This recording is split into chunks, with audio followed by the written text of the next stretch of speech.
Next up on WTV, the school board meeting, BPA State, and today's Sports Minute. WTV's Daily Update starts now.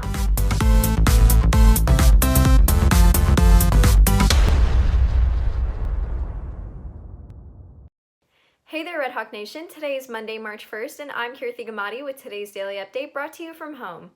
February was anything but a normal month, with Frisco ISD undergoing some unusual circumstances, including a severe weather storm. The impact of that storm is one of the many topics on the agenda for tonight's school board meeting. With the district closing for 4 days due to snow, ice, and one of the coldest 3-day stretches in state history, Frisco ISD officials intend to ask for the Texas Education Agency for a waiver for these missed days, which could mean students would not have to make up these missed days. In addition, with campuses throughout the school district being closed additional days as school were brought back online from the storm, the district is expected to submit another waiver to the TEA, this one asking for attendance credit and funding since it provided remote asynchronous learning during this time. Tonight's school board meeting begins at 6:30 p.m. in the school boardroom of the district's administration building, and all proceedings from the open session can be viewed online via friscoisd.org. Every year, students in Business Professionals of America Club compete in Dallas for the BPA State Conference. This year, face-to-face competitions will not be conducted, but as WTV's Varun Saravanan explains, the team is still competing with contests starting tomorrow.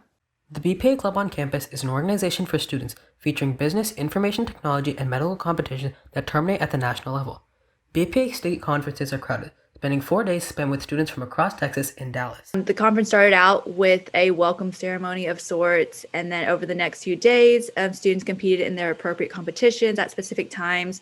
And outside of the competition, students had the option of attending certain leadership sessions, it had different topics and things like that. The COVID-19 pandemic has barred large gatherings. As a result, last year's national conference was canceled. However, BPA has found a way to still conduct its competitions this year. So this year is quite different. It's entirely virtual, as you may know. So we're going to be using WebEx, which is really similar to Zoom, as our video chatting platform. So students will basically log on to WebEx at specific times. We have a schedule where, it tells us what time each specific event is at. And then a proctor or judge will be in the WebEx room, and the students will then, be given instructions from the proctor or the judge or the grader, and then proceed from there. Despite losing that interaction, students are still eager to compete in the BPA State Leadership Conference virtually. However, for senior Amber Chang, virtually competing does not compare to physically being there. I actually like in person a lot better for business competitions because you get the experience of wearing business attires and actually meeting people, making friends that are also young leaders around the nations. Reporting for WTV, I'm Varun Saravanan. This weekend was busy for Red Hawk athletes. WTV's TJ Krulowicz brings you today's Sports Minute. There will be 2 Red Hawks participating in the state swim meet tomorrow. Senior Mallory Showalter and sophomore Maria Shaukas will represent the schools in San Antonio in their events after winter weather delayed the competition 2 different times for a total of 10 days. I think this year was just harder to make it, so it makes it even more cool to make it. And it's also my senior year, which makes it extra special to make it to state again. I'm definitely going to work the strategy that I have for state, but I'm also going to try and get more sleep, because sleep is probably the biggest issue that most swimmers have, and without sleep we end up crashing and burning pretty quickly. The 5A state meet starts at 10 a.m. tomorrow. For the girls basketball team, Friday got them one step closer to a return trip to state when they faced North Forney in the regional semifinals. The Red Hawks took the halftime lead at 29-14 and continued to dominate, winning 49-30 to advance to the regional finals as they look to make it to state for the 3rd year in a row. The Red Hawks take on Wiley East tonight at 7 in Region 2 finals. Wiley East went undefeated this season in their district campaign and beat Lone Star, the 9-5A district champions, earlier in the tournament. Boys and girls soccer played the Frisco Raccoons on Friday. For the girls, they could not beat Frisco as they lost 3-2. Their record now sits at 4-6-3. For the boys, neither team could put the ball in the net as they tied 0-0. Their record is now at 7-3-4. Both teams will continue their season with a matchup against Wakeland on Tuesday. The girls will kick off at 5:30 at the Nest, while the boys will kick off at 7:15 at Wakeland.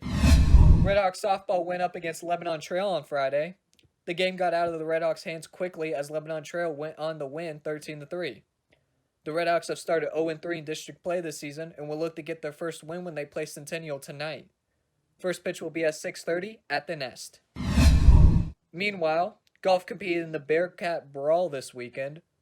The team plays fifth in the Brawl with a total of 635 points, with junior Mitchell Kalka leading the way with 155 points. The golf team will be back at action on Thursday with a District 9 5A preview. Tee time will be at 8 a.m. at the Bridges Golf Club. And finally, track started their campaign in the North Texas track circuit this Saturday. The team events shine for the Redhawks as they took gold in the boys 4x200 meter relay finals and in the boys 4x400 meter relay finals. The track and field team is back in action Thursday with another North Texas circuit. The event will start at 4 at Memorial Stadium. Reporting for WTV, this is TJ Krylowitz. If you are looking for more from Wingspan, you can follow us at Liberty Wingspan on Twitter, Instagram, and Facebook, or visit our award-winning website, libertywingspan.com.